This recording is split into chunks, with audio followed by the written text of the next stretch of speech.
attend, you can always refer them back, and we'll send this meeting out and people can listen to the meeting. And of course, they can provide their feedback to us. So let's get started, and then we'll go with the first slide here. So next one. Yes, the program, the campus launch was delayed. I'm pretty sure everybody was aware of it, considering you were going to be required to use it, and that's causing some, causing some confusion out there. But it wasn't taken lightly. There was a commitment from our executive leadership. Commissioner Robertson. Before that, Commissioner Leppink, and now Minute Commissioner Tomes, and the governor's office, that all wanted to take external feedback into consideration when they were going live with the system. And part of that is as Commissioner Robertson said, look, we've always taken feedback from our stakeholders, and when we're able to accommodate our stakeholders for some requests, we want to do so, even if it isn't as as exciting or things we want to do, but we want to always try to be there to listen to them and take their feedback. So we did push a delay out there for 60 days until November 2nd. And if you go to the next slide.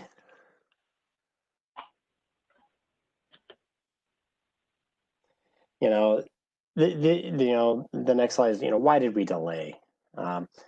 First thing is we got a lot of stakeholder feedback, either in person or through meetings or directly to the commissioner around some of a request for a delay to get our stakeholders' internal business processes ready. It was apparent that some of COVID-19 impacts and this project going live has really put some stress on the stakeholders externally, especially any stakeholder like you all that have to change business processes and change the way you do things and change the way you interact with the state. With the new technology implications. Having a pandemic where some groups' IT staff was taken for a couple months, those are the people that were charged with supporting them through this process, and that was a big reason why they would ask for a change and a delay. It's just so they can get the stakeholders ready, make sure that this works. They wanted, we've heard we wanted more exposures for the system for key stakeholders, and that is just we heard about that, and so we want to be able to do that in the next 60 days. And if you're wondering why we did 60 days, it's because it was in the actual statute. That's the minimum we could do, 60 days, and weighing down all the options with the governor's office and with the Minute Commissioner leadership, Commissioner Robertson made the decision to push it out. The minimum 60 days gets us at the 1st of November to give our stakeholders time to prepare and get ready for go live. So the what this delay is it's time to get the business ready. What it isn't is it's not time to add a bunch of functionality into the system. The system will have the functionality it currently has now, but the 60 days gives us a little more time to work with you all in getting you through this process. So next slide. What to expect over the next 60 days is, what are we going to do? What does 60 days get us? Hopefully from your side, it gets you, the ability to give you that breathing room to get your systems ready. But from our side, we definitely want to start upping our stakeholder communications. We'll get into some of the survey results we had, but we realize there's some lacking communications and some targeted communications that we need. So we're going to start doing weekly communications. Hopefully you've been seeing them, talking about the system. We're going to try to address feedback and stakeholder need by stakeholder, where we were doing communications that was going out to the mass group. We're going to try to, for rehab providers, we want to make sure that the information that we're sending you is relevant and pertinent.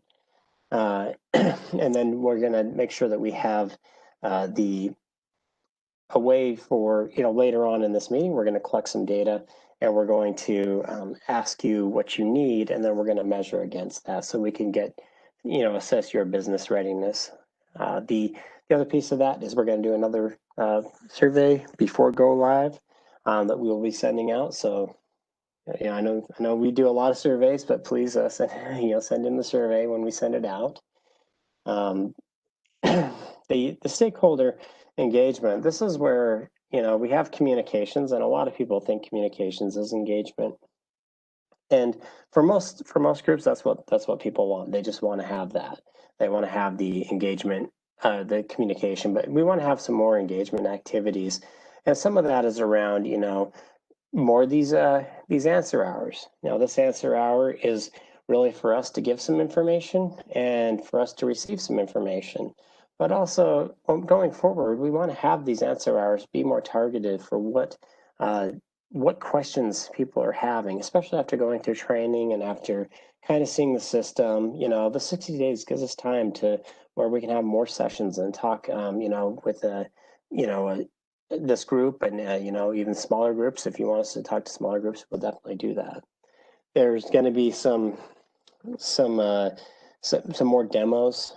There's been some requests around, getting access to the system early, and right now we're still working through some of the logistics to see if it's even possible, and if it's a risk that the state is willing to take. But, in lieu of that, we're starting to also work on more targeted demos on functionality that the groups want to see.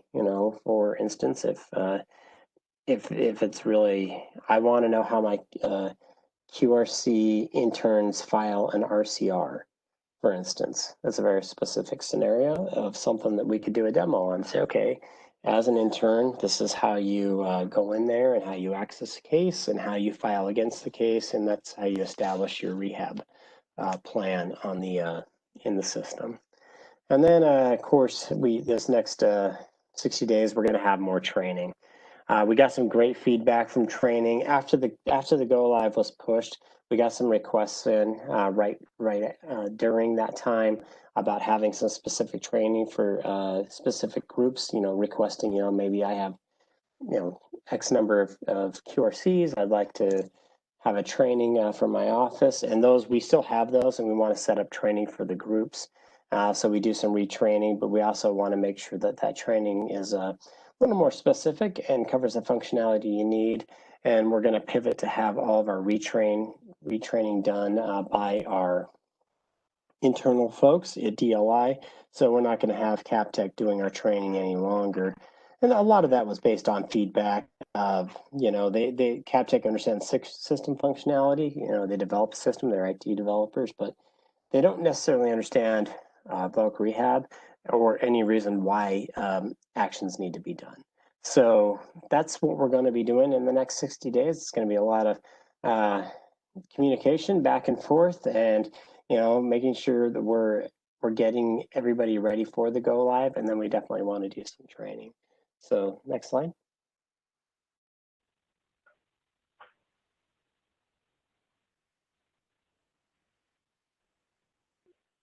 Okay. This is the pulse survey results that we did on 8/21. So if anybody got that, we got these results. Now I will say QRCs and rehab providers, you actually rank pretty high on the survey in confidence. But these are overall themes for all organizations, and we wanted to take these because these are the things where we need to build some more confidence in before the next go live. So first thing, like I said, we had a lot of concerns about individuals or organizations' readiness for go live. And some of that is because, from an individual provider perspective, sometimes you're getting information, but you're not really able to participate in a lot of the stuff. You're doing your job. You're trying to take care of injured workers, and then all of a sudden you see a go live, and you're like, oh, I don't really know I'm going to be able to do that. And then the other side is, from an organizational perspective, shifting workflows, changing things, ensuring that you're ready on day one to do the appropriate filings so that you're in compliance, but also that you have a good understanding of the benefits the campus gives you. So we heard that. We definitely want to address that concern. Lack of confidence in the ability to use campus, that was a theme, and that comes straight from training and why we want to definitely refocus our training effort and provide more training opportunities for everybody. And then the last one is one that I think is really on myself and my team for not having a good communication strategy out there of what support is going to be available after go live. The department does not want to leave anybody, high and dry, and we definitely don't want to, we don't want to just throw you out there and say, well, now you have to do it, or we'll just penalize you. But there's a number of supports that the department has put in place, even this month, preparing for a go live. So we have a help desk that will be available. So when you have questions on campus, you call the help desk. And starting off, they will have, just kind of like any help desk, you have your tier one, your basic questions. If you're like me and you go to some trainings, but you don't actually do all the exercises, or you just kind of read through it real quick. Day one comes and I can't figure out how to create my account. I will have to, call the help desk and ask them how to create my account. And then we get into more like substantive things in our tier two. So if they can't answer it, they will put a request in for our tier two folks to research it. And sometimes it's system functionality, but sometimes it's really just questions of, you know, from a regulatory perspective, things that are changing and that stuff. So we just want to make sure that we are out there and we have our DLI folks, the subject matter experts, the compliance folks to help make sure that we can get those questions answered. And then of course we'll have a tier three, which is going to be if hey, if you're experiencing something and it just doesn't seem right, and it's asking for a field and you know that and it's not working, and you call the help desk immediately. If we know there's a bug in the system or a problem, it will route to our tier three folks to do the analysis and get those fixes in so that to ensure you can do your filings. Aside from that, after go live, we're definitely going to have some more retraining opportunities. Training is just the start of the process. We started, last month, and we're going to continue to do it. We're going to do training before go live. Then after go live, have more support out there for, demos, training, whatever is needed. And then we will definitely make sure that we have our staff available to answer questions for that. So those are some of the things we will have, and we'll make sure we send out communications on that towards go live of all the support opportunities and things that are out there. Next slide.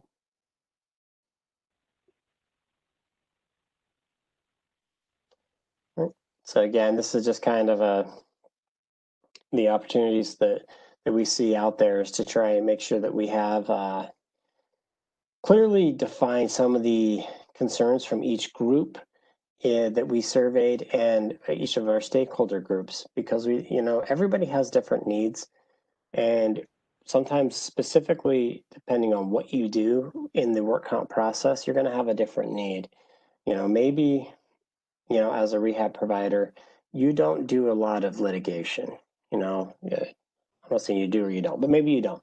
And so, when we have litigation stuff in your training, it doesn't really mean much to you. But what really means a lot more to you is you have to do your filings and you really want to focus on your filings. So we want to get, clear information from all the groups on how we can communicate better, train better, and how we can help get your organizations ready. With those, we're going to look at gaps in our plan. We're going to fill those gaps, and then we're going to start we'll start implementing the plan. We're going to have more stakeholder readiness events. These answer hours are a good one. We definitely want to increase the number or the frequency of these answer hours. So you're going to see more communications and more answer hours on the calendar, especially as we had training. We know we had a lot more questions coming through. So having more answer hours and asking those questions specifically can help us, one, address the training and also get everybody the information they need. In lieu of having people getting to the system, like I said, if that's not a possibility, making sure we have some targeted demos for specific functionality that people want demonstrated. We want these utilizing the demos. We want to do them during answer hours. We can record demos and have them out there for people to see. Whatever people want, we want to accommodate and make sure that we have it out there. Again, like this meeting is going to be recorded. We're going to make it available for the folks that weren't able to attend. We know that a lot of QRCs are out in the field, and their schedules are really dependent on on your clients and what your client schedule is available. So we want to put more materials out there so that everybody has things either written or they can listen to these webinars on their own time and get the information, because that's one thing we did see in some of the survey results is the line staff workers sometimes were not able to attend everything, and so they weren't fully understanding the total scope of the change of the project. Next one. We have change leaders by our stakeholder groups. So you can read the names, but your change leader is going to be Mike Hill. I think most of you all should be familiar with Mike. Mike is at the department. He's in compliance records and training, and he is over a lot of the rehab compliance, and he's a great resource, and he's offered to help shepherd you through this process. He's going to be responsible for doing those weekly communications. So if you're hearing things that things that you want in those communications, he's the one that is going to be putting those together and assisting with the training and making sure that everybody is trained and that we execute on our readiness plan that we just discussed. So we thank you, Mike, for doing that. He is also on the call. So these meetings from going forward will be led by Mike and the program team. Mike is not all alone. I'm making Mike out there just like he's by himself. We're still here. I'm still here. Angie's still here. We'll definitely be able to assist and bolster him because he is a busy person. He still is doing a full-time job, but we want to make sure that we do have some of the business folks. So when we do get the questions about some of the process things and the compliance things and things that are way outside our depth, that now Mike is available and Mike is there to help you through it. So he's our change leader. So when you do send us emails, you'll still email them to the WCMP mailbox, and that'll be at the end if you have any questions or anything. But we will always copy Mike on it just so he knows what's going on with that. So next slide. Okay, so I've talked long enough now, and now it's time for you to talk back to me. These are questions that we wanted to ask to help us build that business readiness plan on our side, just so that we can have some milestones and things that we know that we want to focus our efforts on versus things we don't want to focus our efforts on.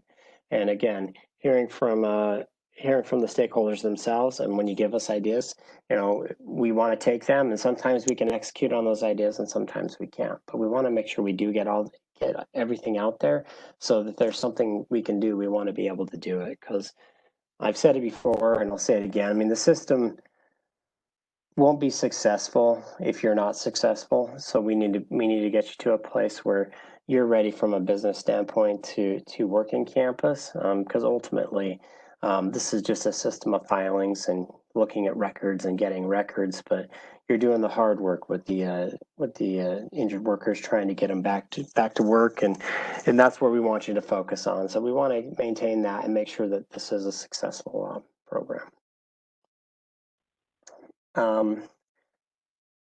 By the way, Angie, if anything's coming up in the chat, I just saw something blink. Can you keep me on there? It looks like we just got a question.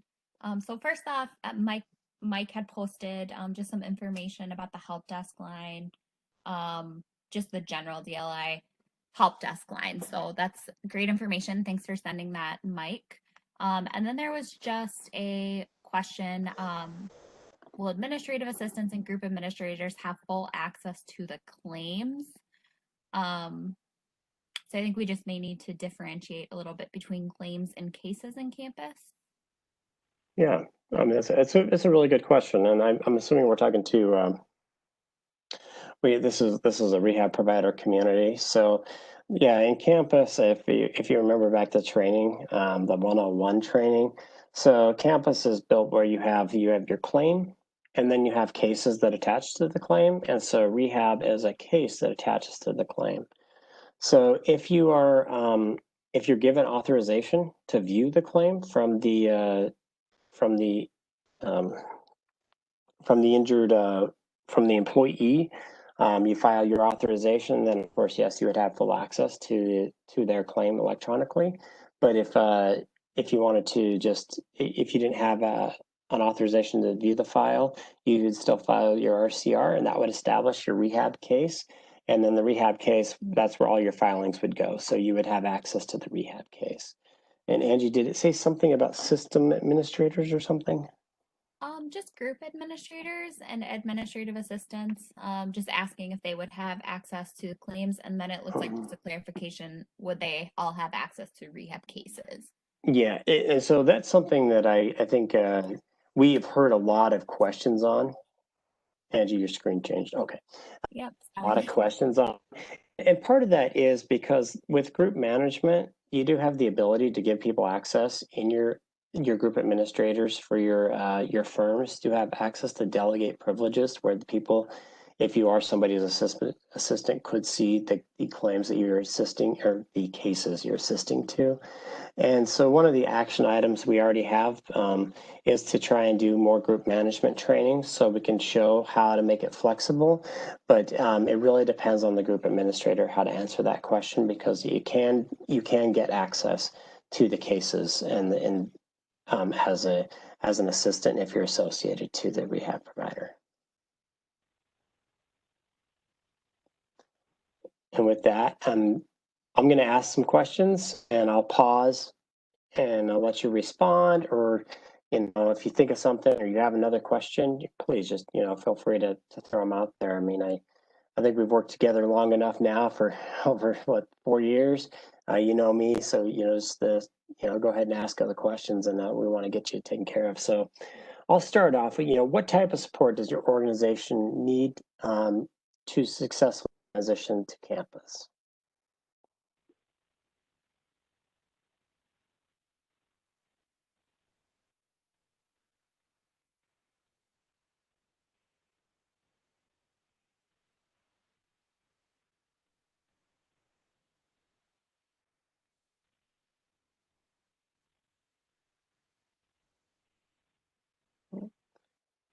I'm not seeing anything, so stop me.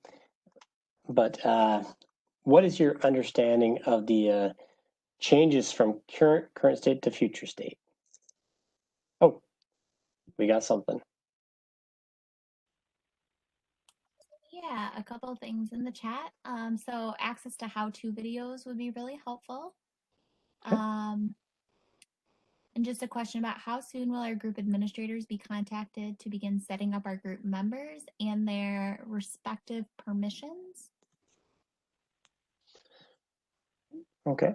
So one's a good suggestion on how-to videos or materials, and then the other one.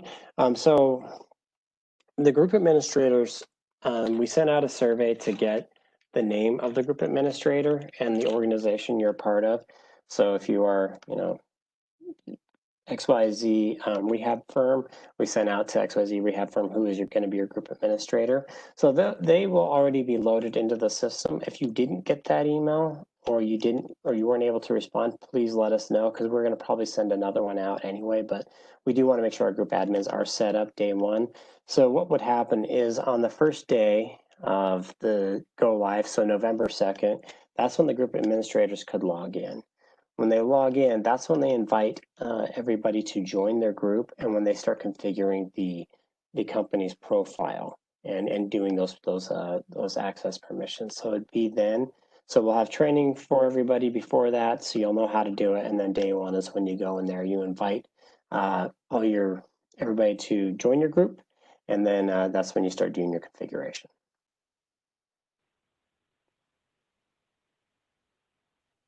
Say, Brad? Yeah.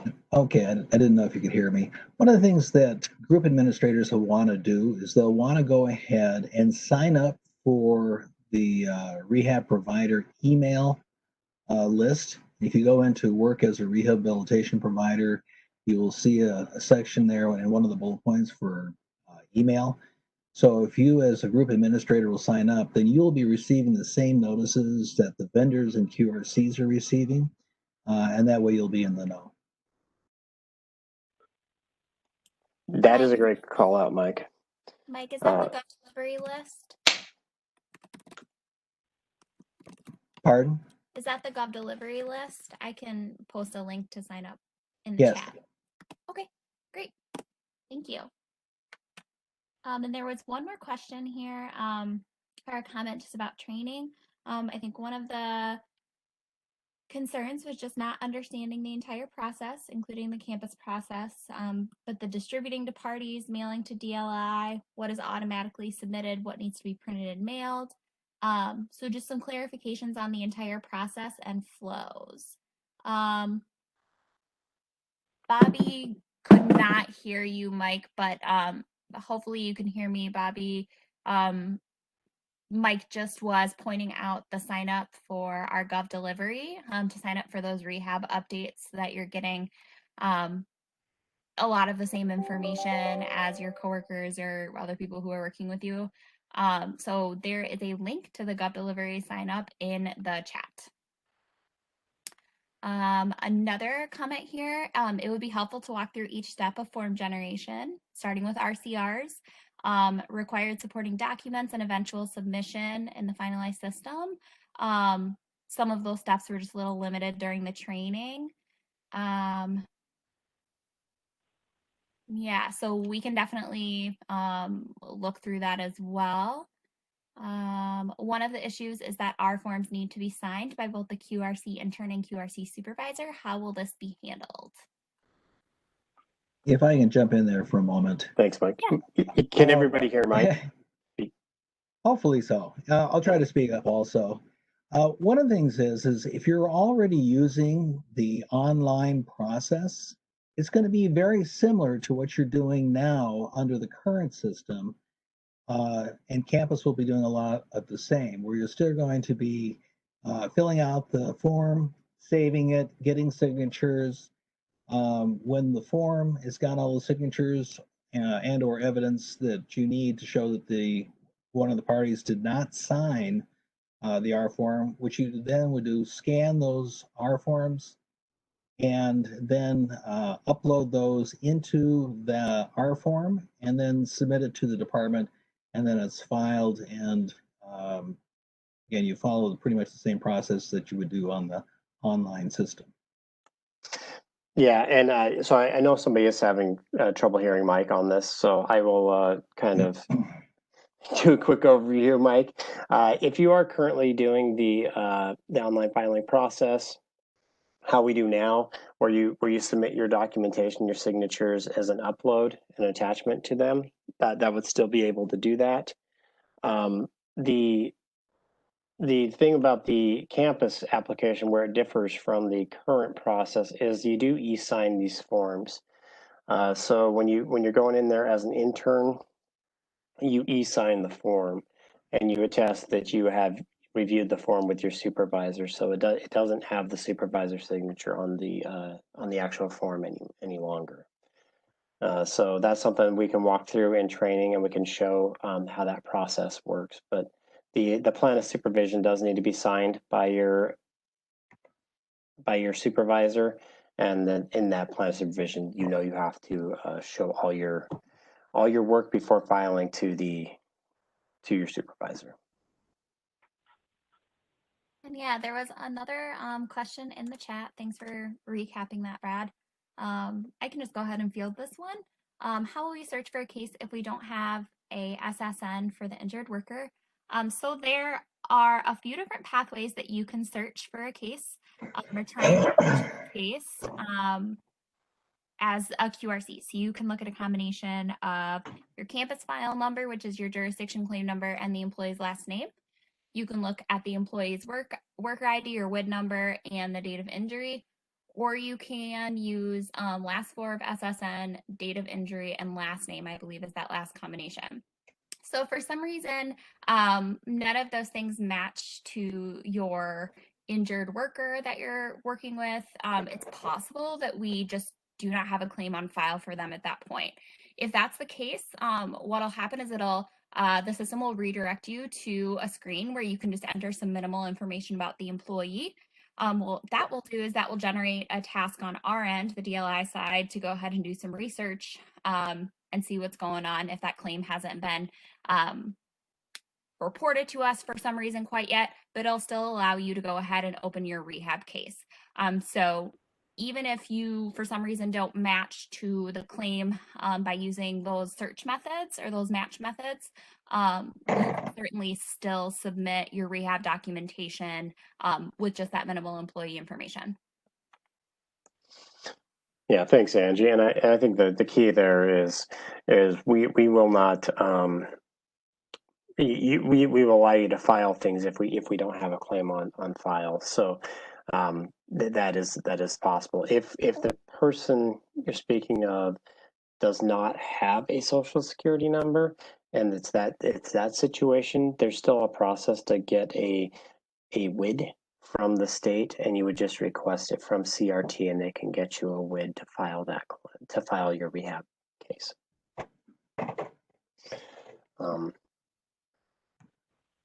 What support does your organization need to adopt new business processes? We've had a lot of good comments about some of these things, but is there anything else that your organization needs to adopt these processes? And like form templates, I've heard that one. So we want to make sure we get all the templates to you, but is there anything else?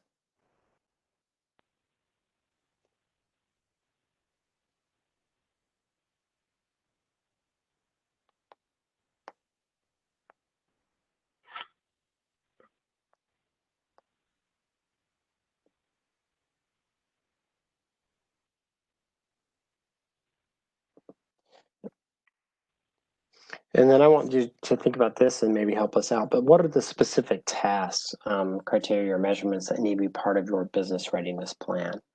Is it something as simple as, want my QRCs trained, want my group admin trained, and we're good to go? Or are there things on your side internally that you need to be checking off with, either changing development applications or business process on your side?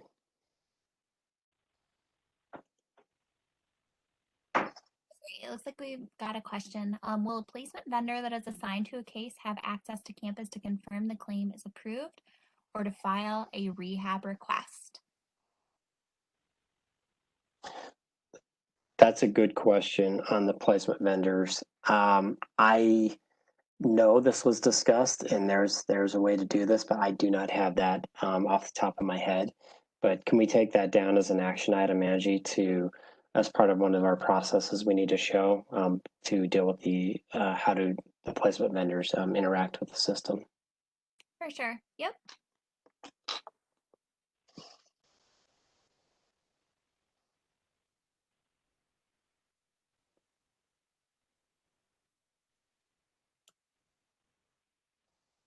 Any other items on this for business readiness on your side?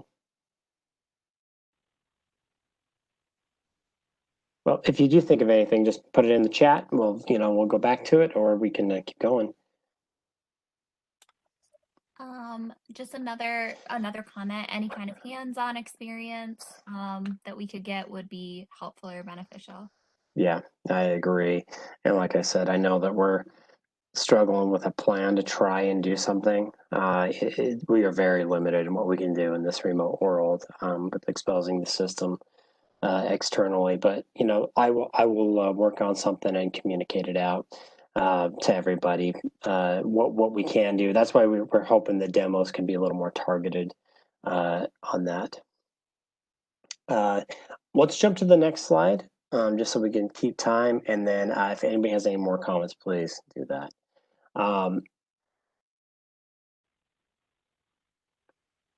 The the strategic retraining plan. So we obviously want to do retraining, and we want to get.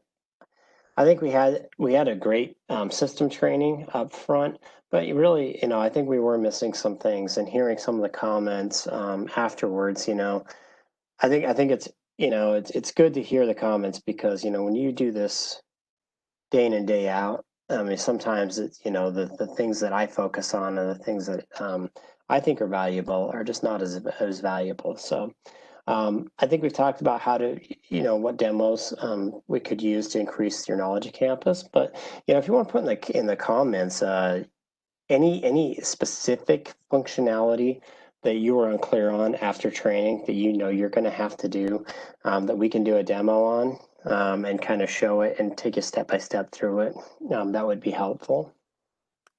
And Brad, there was just a comment just asking about a test environment. So we do have our own internal QA test environment, but the way we migrated our data, there is live data in our test environment, and so exposing it externally is a huge risk to the state. That's why we haven't we haven't done that expose a test environment yet. If anybody was able to participate in the stakeholder showcase we tried to do, that was us exposing. We built out our own environment for a couple days to do that, and it had a lot of permission problems and things, because it's hard to keep replicating these environments out like that, and so it wasn't as successful as I wanted it to be, and I didn't think it added as much value. But like I said, there's definitely stuff we're looking at to see what we can do. The hands-on I know is important, and believe me, I know, but I don't know that we're going to be able to achieve that goal. So I'm trying to think of other creative options to not do that. But it's definitely, I'm not saying no. I'm trying to look into it. Is what I'm trying to say. And then just one more comment too, just in response to what you were asking for topics to be covered. It would be helpful if we could do the rehab request step by step. Perfect. Take that as well. Yeah. Yes, and that's when I do think looking at the curriculum got a little lost between the attorneys and the rehab providers as rehab request, but definitely couldn't do that. I think this is a great segue into what process related questions do you have as a stakeholder in your industry? I think we just heard two of them. Yep, another one. So we got rehab requests, obviously, that we just talked about, and then the retraining plan submission. Walking through that would be helpful as well. We can definitely look into adding that. Mm-hmm. And this is where it's really important to have somebody like Mike involved, because Mike has all this knowledge of this type of stuff. So when we're putting these demos together, he can actually give us some practical side of what this means, instead of us looking at a textbook trying to figure out what this actually means for you. We definitely want to take that. Another question. Some stakeholders really had a lot of questions around this, mainly the attorneys, of course, because anytime there's any type of change, they want to know all the rules and policy. But do you have any questions about policy-related questions that you want us to address, or do we want to identify if there's any gaps or concerns? And policy could be statute, rule, or it could just be something as simple as what is the department expecting.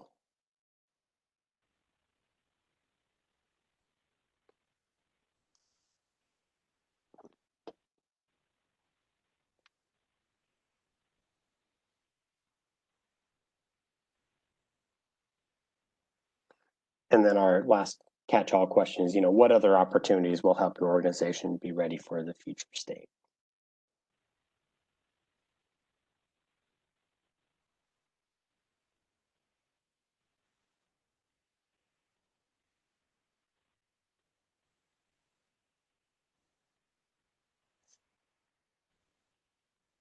I'll let you noodle on those questions if you want to go to the next one, Angie.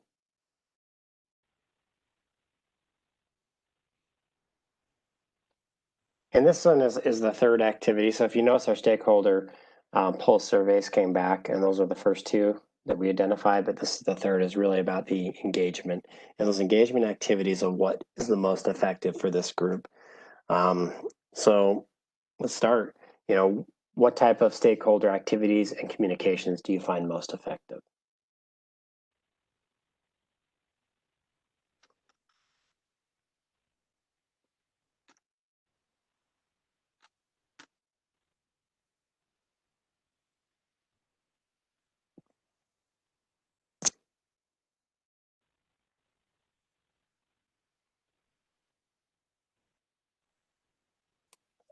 All right.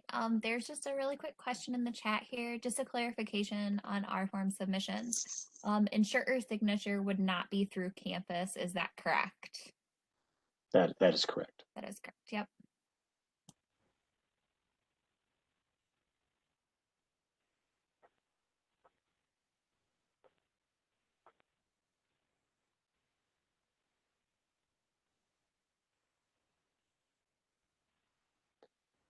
So what activities will help you feel engaged and supported over the next 2 months? Training. I like that.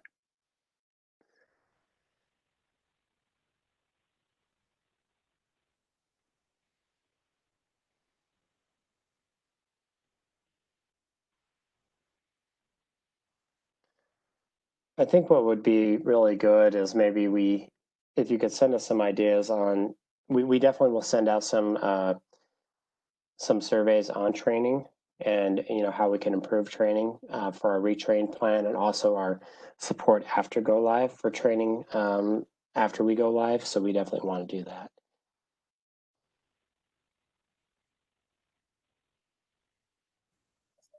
All right, and then just a couple questions here.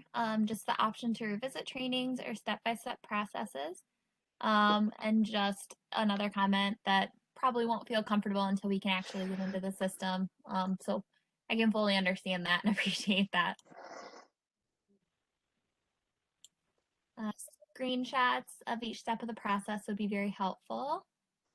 Step-by-step processes on all form and submission and rehab requests would be helpful as well.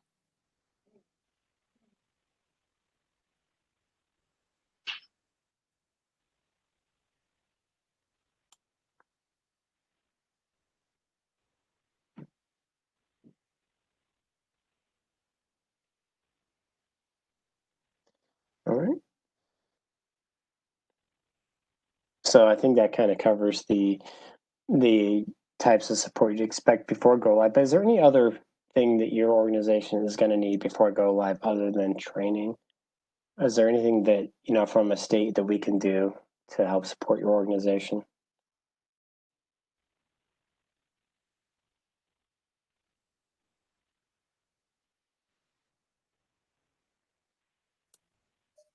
Links to state rules. Okay. So we can send that out, or we can. The links on the state rules is already in the area for the work for rehab providers. So if you need assistance on how to find that at DLI's website, give me a call. This is Mike, and I'm happy to walk you through so that you can do that, and plus also get signed up for the email lists, etc. And just another question regarding signatures, will a final version signed by all parties of plans and amendments be required to be uploaded to campus? And the answer on that is you follow the standard that you currently follow, which is the rules. So you submit the form to the employee after 15 days. If they sign it or don't sign it, you then submit it to the insurer for their review and approval and return. And for those that don't sign, what you would do is you would enclose a copy of the email or cover letter that shows evidence that you did submit it to the different parties for their signature. You upload all the documents, ones that you get back signed, and then you submit it to the department. Yeah, and we can take you through a step-by-step process on these signatures and how they get submitted into campus.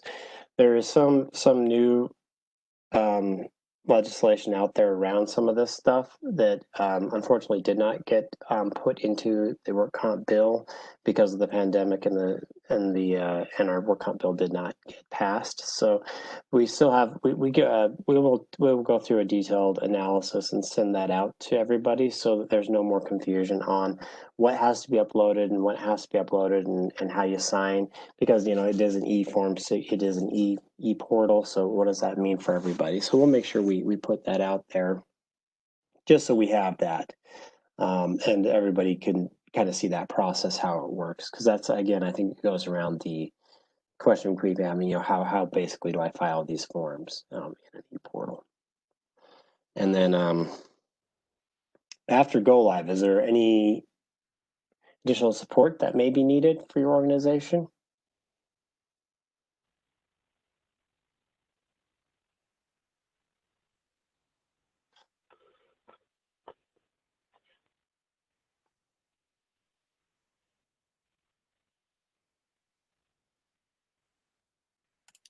Yeah, so I just got a question in the chat. In an effort to maximize efficiency, is there a way to utilize campus to serve as evidence of the date the plan was sent to each party when sending the R2, R3 to the insurer? Mm-hmm. Let me take a note on that. Is that Stacy? Yes. Yep. Let me take a note on that. Can we, Angie, let's look into how we can use the service and the distributed parties and see if it will meet the standard. We do have to take that usually to legal and everybody. But yeah, if there's an efficiency we can gain because we do have that built in, let's see what we can do to get that out there, and we'll get you an answer we'll get an answer for the whole group. But I know this has been asked before, and I apologize that it hasn't been answered yet.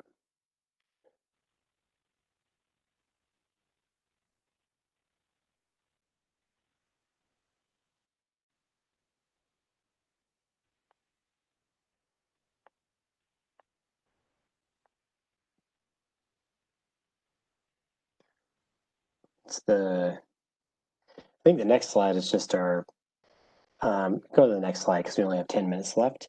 So yeah, keep chats coming, keep asking questions, but we want to capture these and make sure that we do follow up. So the first thing is we were going to build a business readiness plan about doing some of these demos, modifying and scheduling training, and then some of the communications. You're going to get your weekly communications that we're going to send out.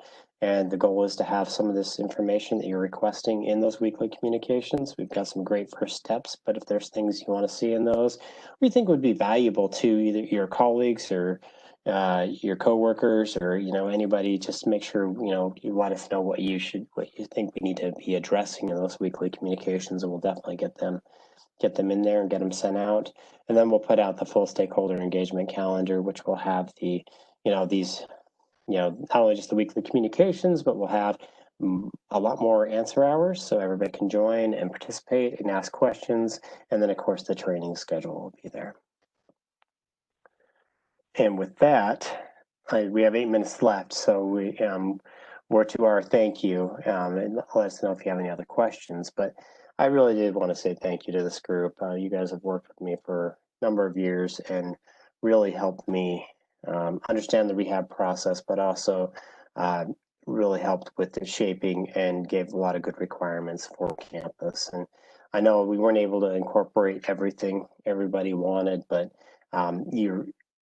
your efforts, they really did help build a better system. And I want to say truly thank you to that. Yeah. With that, if anybody has any other questions, please put them in the chat. We'll hang out for another couple of minutes, and then if not, just feel free to reach out to the email directly for some housekeeping. Yashika Calderon is no longer with the program. She is still with the state, though. She was poached away from me, and she's now at DHS. So if you are trying to communicate with her, she will probably respond with an answer. She's no longer with the program, but it was a great opportunity. So we special thanks to her. But If you do want to just direct your questions to this email or to myself or to Angie Andreessen or Mike Heel, we will be able to, we'll coordinate them and get them back to you. So with that, does anybody have anything else?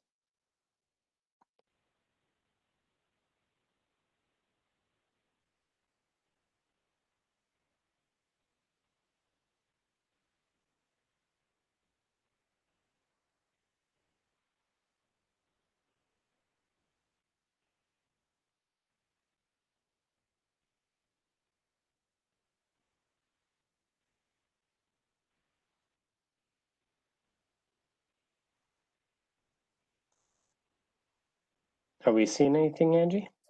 I'm just going to let you know, I'm not seeing any new questions or comments in the chat. So if there are any other questions, please feel free to send those to the email address on the screen, and we can certainly reply as we get those. Yep. All right. Well, again, I will say thank you, everybody, for your time, and we'll give you a few minutes back before you probably have to get ready for our meeting right at noon. But thank you so much. And if there's anything else we can do for you, please just reach out.